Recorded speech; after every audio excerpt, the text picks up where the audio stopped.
Hello, we've got Dr. Robert Henry Johnson and his wife Pat Johnson with us being interviewed today. Robert Henry, as far as our research can tell, is the oldest practicing dentist in the United States. How old are you, Robert Henry? I'm 90 years old, November 25th, 31 to be 91. 91, November the 25th. 25th, so you were That's born... Thanksgiving a lot of times. So you were born when? In the Depression, 1931. November 25th, 1931. And Pat, I always hate to ask a woman her age, but nobody's going to believe. Y'all are basically the same age, right? I'm 90 also, and my birthday's in June, so I'm about 6 months Younger. younger than Robert. Now here's the point of interest. Pat and Robert Henry went to Baylor, and Pat, when she was at Baylor, was the homecoming queen and was voted during the Korean War girl the boys would most like to come home to. That's your claim to fame, really, Robert Henry. How'd you ever get her to marry you? Well, she had 20,000 or 40,000 letters. Everybody at Baylor helped her answer these letters to these boys. You're in the and same... it's quite a competition. But you just, as old boy said, you and I are fairly good dentists, I assume, but we've got tremendous eyes. We both picked the two prettiest girls in Texas and married them. That's how we were lucky. You know, isn't that both the truth? of us? No, Sharon. People look at Sharon, they say, "You got to have something going for you." A whale of a if you salesman. got her to marry you. Okay, so you started out in the Air Force. Yes. And in Big Spring. You went to I Baylor went to the Air School. Force, and I was in El Paso, and then after I got out of the service in 2 years, I moved to Big Spring. But you went to Baylor University and then Baylor Dental School. That's correct. And you got out of dental school when? 56. 1956. And then what? I was raised very poor. We were on a little old farm down there. Had no running water, had no electricity. Where were you? Goldthwaite, Texas, out in the country 10 miles. And we got to go to town on Saturday. And you'd get a dime when you went to town.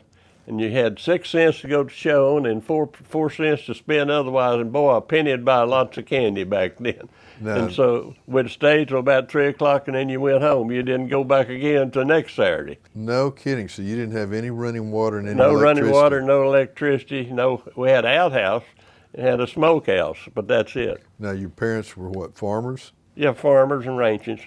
Okay, so you went to Baylor University, Baylor Dental School, got out in 1956, and then what happened? Well, I started showing caves in high school. I had the grand champion steer at Houston and the grand champion steer at Fort Worth, which don't mean anything to you, but that was about $20-something thousand worth of steers I sold, and we didn't have anything. And that's what gave me the money to be able to get an education. And so after we do that, well, I applied to Baylor and got accepted after my second year. I had to take organic chemistry is all I had to pass the next year, and I'm in Baylor Dental School. You only went 2 years to college? I went 3. 3. Had the 2 years I had all the requirements for organic chemistry, and I took that in the summer and I had them all over. So I just had playtime the 3rd year. So then you got out of Baylor Dental School. And I went into the Air Force at Biggs Air Force Base in El Paso. And we stayed there 2 years. And that's where really and truthfully you learned dentistry. We had a colonel there that was a tremendous general dentist. He could do anything. We did lots of apicos, impactions that you didn't do in dental school. And if you got in a mess, he could get you out of it. Robert Henry took my wisdom teeth out when I was about 18. Well, I have taken 3 generations of wisdom teeth out. The mother, the daughter, and the daughter brought her kid from Tech down to Brownwood to take his out. I mean, I've done so many wisdom teeth. And Steve does the same thing, generations. I'll add this color. I just did my research and found out Robert Henry was the oldest practicing dentist in the United States. It so happens he was my dentist growing up in Brownwood, Texas, which is the home of high school football. So he and Pat have been in Brownwood since 50 years. 50 years. Well, Steve and I met on an unfriendly circumstance. That's right. His daddy called me, and he come in and had 2 of Steve's teeth in his hand, and said he tried to eat a baseball, but it ate him back and knocked out the cuspid and lateral. And I did root canals on them, reimplanted them, tightened it up, and he said he had to put an implant finally in the cuspid, but the lateral was still in there. After like 45 years, yeah. Yeah, that's 45 years ago. And the root fracture. At the same time, two more of his classmates, Ben Barnes, his son, Greg, was in the bathroom and had a fight and they knocked his front tooth out. Well, they brought him in. I said, where's his tooth? Oh, it's the bathroom. So they went back to the bathroom, found his tooth, brought it in. I did the root canal, reimplanted all this stuff, tightened it up, and his resorbed after about 5 years. Another boy was Scott Lancaster was their group, and he ate a baseball and knocked both centrals out. I reimplanted them, and he went to Seattle, had a tremendous job, flew all over the world.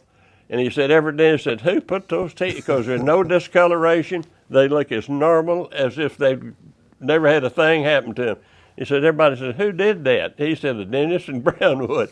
How'd he know how to do that? I said, well, when you've done a bunch of them, you can do it pretty easy. You just know what to do. All right, so you were in Big Spring in the El Paso, then Big Spring in the Air Force. Yeah. And then what happened? Well, you all won't believe this. Today you won't. When I started out in Big Spring, I got $5 for a filling and $5 for an extraction and $35 for a crown, and I cast my own crowns. Now, that's hard to relate 66 or 60-something years later, the inflation, how things have changed. Amazing. And I worked there 13 years, and I had a tremendous practice, but I put in pecan orchard in Goldthwaite, and there were baby trees, and Pat and I budded those trees, and a Spanish couple, we worked on the weekends budding trees, and then I had about 5,000 trees when we got through. And it takes them 10 years before they start producing.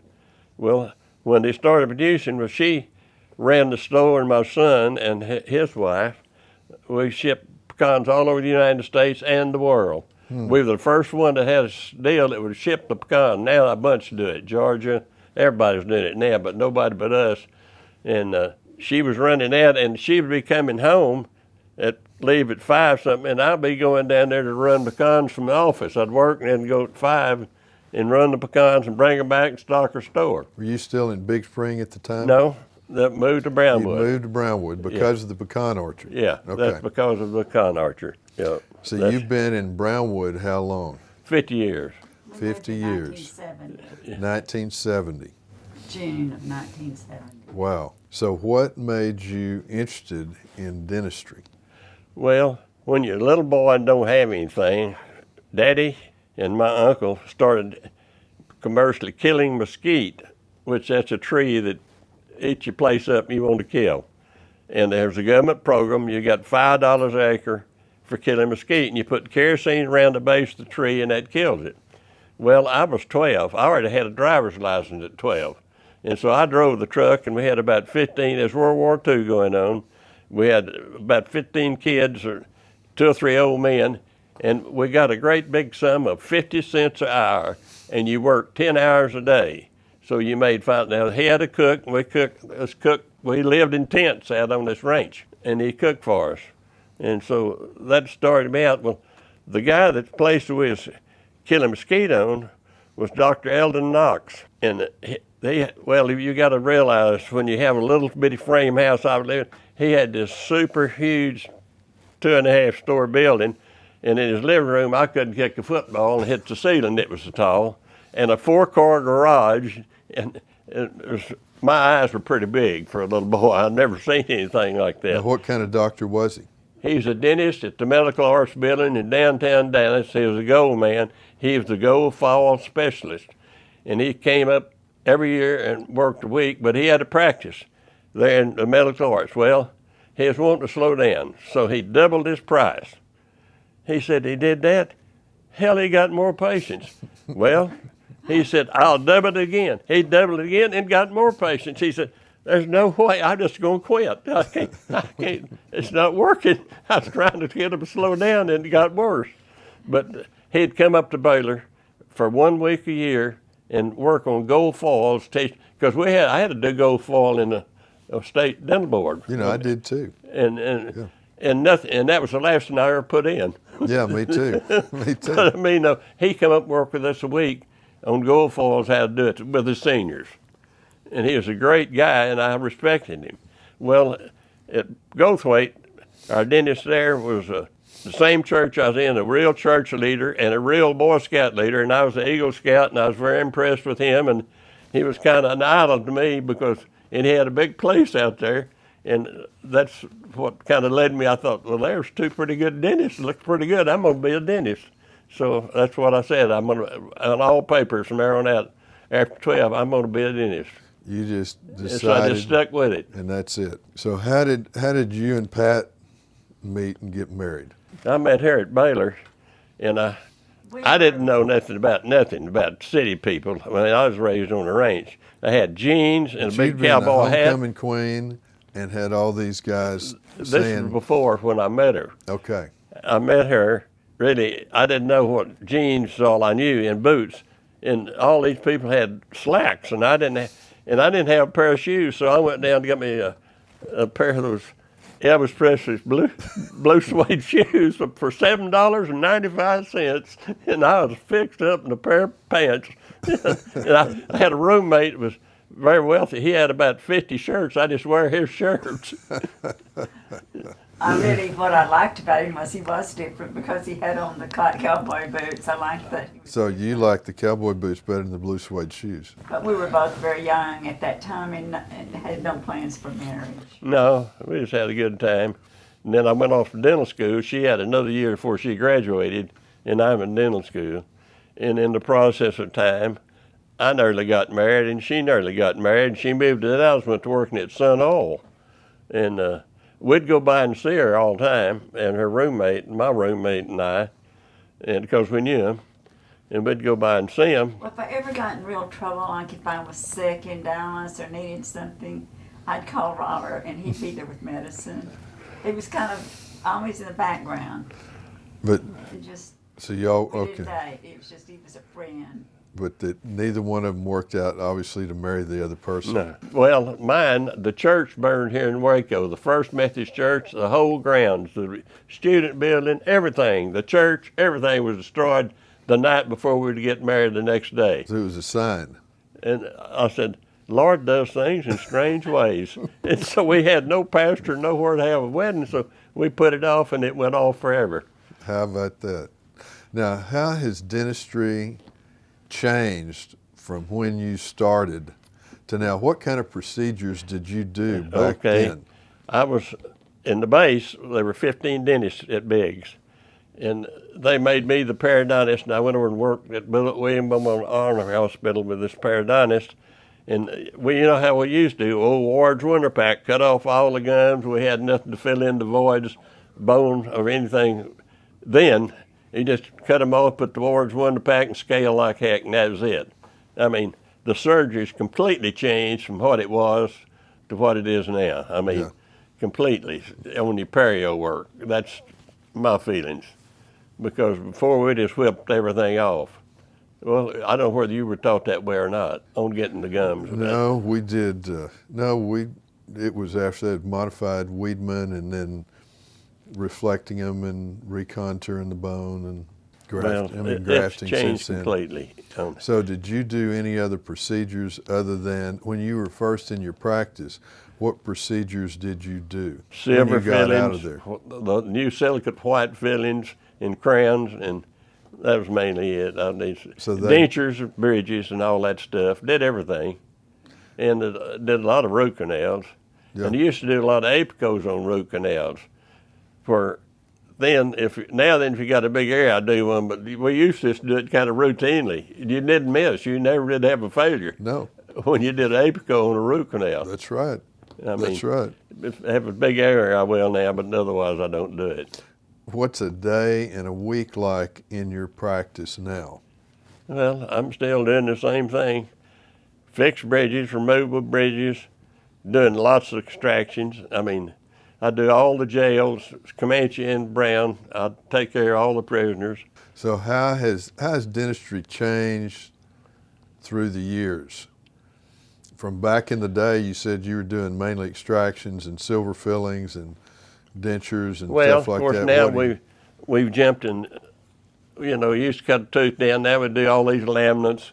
We're doing everything, really and truthfully, just upgraded from what we used to do, only it's a different procedure. Yeah. And the laminates, you don't cut a tooth down, just put a laminate on it. Some Right. of you don't even touch the drill. Right.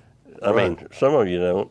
So what's a typical week like for you? Like, what do you do when you're not practicing dentistry? What do you like to do leisurely? Well, we played golf yesterday. Yeah. Well, what's a typical I have a week ranch, like for and you? I was running 200 registered cows and about 500 sheep, and I had a couple of boys been working for me 30 years, and there's always something to do with livestock.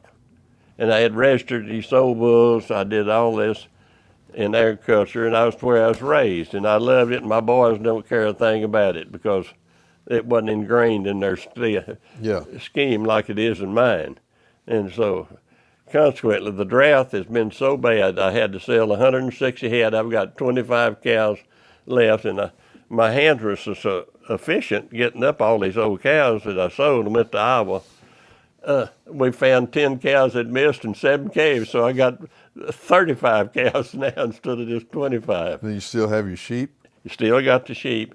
I've got a lot of hay, and I'm feeding them. And I got the oats sowed this week, and maybe it'll rain one of these days. No kidding. We feel the same thing. Now, Pat, and I want to ask you this too. You and both of y'all seem to be you're both 90 or 91. You seem to be so mentally on top of it, sharp. Physically, you've had a knee replacement or hip or something, and you've had a knee replacement, but basically y'all are healthy. What's the secret? Well, anybody knows the secret. Heredity is the secret.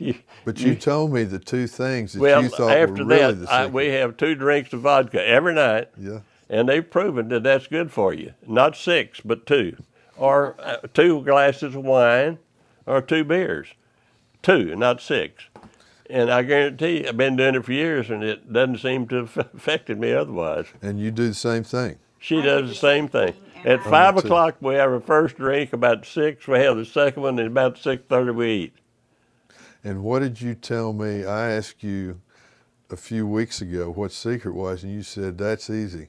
Fried food and bourbon. You said, I like the fried food. I don't go for this Well, grilled. I switched, they told me, switched to my bourbon. I probably drank 500 barrels of bourbon, but we switched to vodka because it's the least offensive to your body.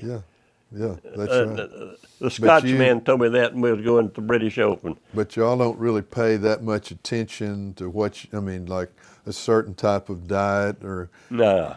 exercise. You No, don't. well, I was raised on fried food. That's all. We didn't have any broiler.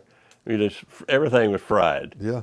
If chicken fried steak, if it wasn't fried, it wasn't good. Fried chicken, everything got to be fried to be good. Fried potatoes. She likes baked potatoes. I still like fried potatoes.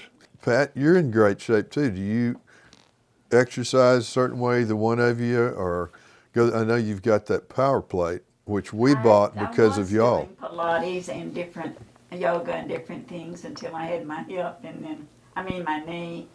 And I've just restricted it now to the power plate. But I love to be around people and I stay real active.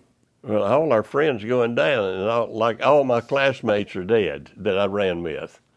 And so, like I told them, I said, we got to be cremated. Nobody to carry the casket. I'll be there. I'll probably die before you do. Yeah, well, they're all dead. All that we ran with. There's not anything specific that you do to say so mentally sharp and physically No. healthy. You just eat what you want to eat pretty much. Yeah, that's what I do. The diet, if I like it, I like everything. I am Well, she tries to protect me vegetables. with vegetables and stuff, And then a couple shots of vodka a night. and then you're fixed. And you're fixed. In a week, how does your week line up? You practice how many days a week? I go 5 days a week, and I'm off on Wednesday afternoon, Friday afternoon. And half work. a day Wednesday, half a day Friday. Uh-huh. And then what do you do when you get off? Well, I may go to ranch or I may go play golf. Every week. And then sometime I'll go in and watch TV to see what happened in the world. I'm trying to think, can you think of anything else that either one of you would like to say? Well, what you do, I did 2 full mouth reconstruction cases on some twin brothers at one from Star and one from Monday. They were twins, and they'd ground their teeth off where they're just about 2 millimeters of teeth left. No decay, just clenching. They were up in the 50s, and no tooth. And so I talked to my lab man in Fort Worth, and he said, let's do full mouth on them. I said, okay. So we go down, cut down 20-something teeth, and opened their bite about 6 millimeters, and put in the jackets and all, and they were gorgeous, I have to say. Both of them opened their bite, and they looked like human beings again. Well, one lived at Monday, and this Monday dentist told him, he said, well, that's not good. And then one day he said, let me look at your mouth, would you? So he took him to his office and looked, said, I've never seen anything like this. So the guy that was the dentist in Monday started sending me patients to Brownwood. Well, this lasted about 6 or 7 years, and then a tooth will die. Yeah. I didn't make them wear Night guard. a covering at night. I mean, what you should have done, but I wasn't that smart back then. And I'm sure that's what was causing their problem. And then you'd lose porcelain off one or something. Yeah. And you had that after several years. They're But still they doing both the same died with grinding. teeth in their mouth. Really? Yeah. Fantastic. But I'm saying though, but that kind of mess. I don't want any more of this full mouth because you've married that mama. I mean, seriously, that's yours from now on. Well, when I was in high school, I knocked these 2 teeth off sliding into Tammy Hollingshead, who was playing shortstop, and I was trying to steal second base. And his knee hit me in the And I thought it was a 2 baseball, teeth. but I didn't know it's a knee. His baseball is Tammy's knee. He was trying to put me out. And so it knocked me cold and knocked those 2 teeth off. And I woke up in Robert Henry's office that night, and he was doing something on those teeth. And they lasted me for, well, until I was about 55. That's when that one fractured. That lateral's still there. And Well, then that's the same thing as the other funny Scott, same deal as yours. The other funny story is back then, when you went to the dentist, your mom didn't tell you what you were going to have done. You just went to the dentist. So I was 18. I showed up in Robert Henry's office, and he used nitrous oxide. And the next thing I knew, I was on nitrous, and he was taking my wisdom teeth out. And I didn't know what was going to happen. Well, I had a blind date in Dallas the next night with my friend Pat Aduddle, who also happens to be a dentist up in Plano now. My gosh. And I mean, I was bleeding and sore and all, but I wasn't going to miss that. Wasn't going to miss that day. No. And so that's just kind of funny stories. Well, Robert Henry and Pat, thank you so much. How interesting. What an interesting life you've led. And sounds like dentistry has been as good and as entertaining for you as it has been for me. Well, you got I'll tell any you closing what, I've thoughts? got a folder this thick of courses I've taken just like you do. You got to stay up. Yeah. I mean, it changes, and if you don't go, No. you've missed something. If you don't keep up with Yeah, it, you you're got to go to behind. meetings, and now everything's online. Yeah. Everything. Yeah, I know what you I've mean. got the smartest girl in the world. She can answer every question. She does all my online Young stuff. enough. She is really good. But that's like one of them 40-year people of yours that been there so long. She knows me better than anybody. You used to stand up working. You sit down. Sit You've down. Sit you've down. always You'll sat last down. 10 more years by sitting. You've always. Have you always sat down?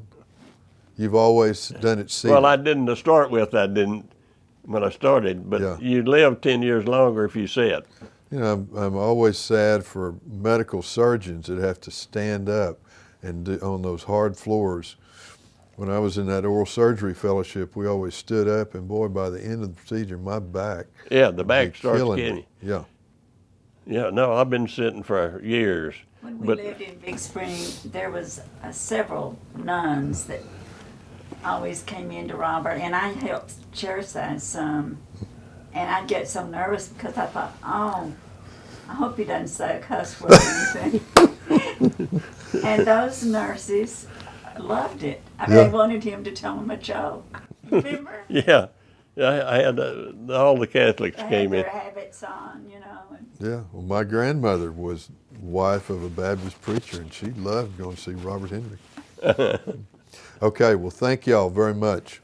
It's been a little different. You've learned a little bit of difference from the country boy to the city boy. Yeah. Yeah, but you've been with it. How many years did you say? 66. Wow, that's amazing. And will you just practice? And well, any- here, money's not the answer to the deal.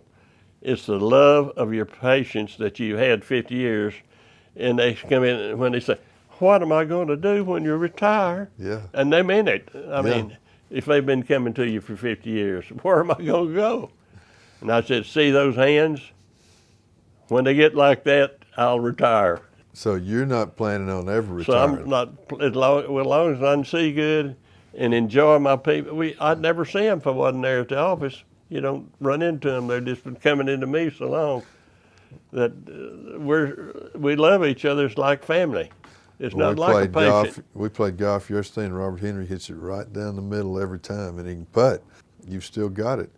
Yeah, it's only like I talked to the Baylor golf coach, and I said, "Have you got something to lengthen an old 90-year-old man's swing?" He said, "I got the same problem, and pretty soon you're not going to be linear, you're just going to be going forward." He had the answer for me, the Baylor golf coach. Yeah, he's got it. That's the Dental Minute. These techniques work, and they work every time.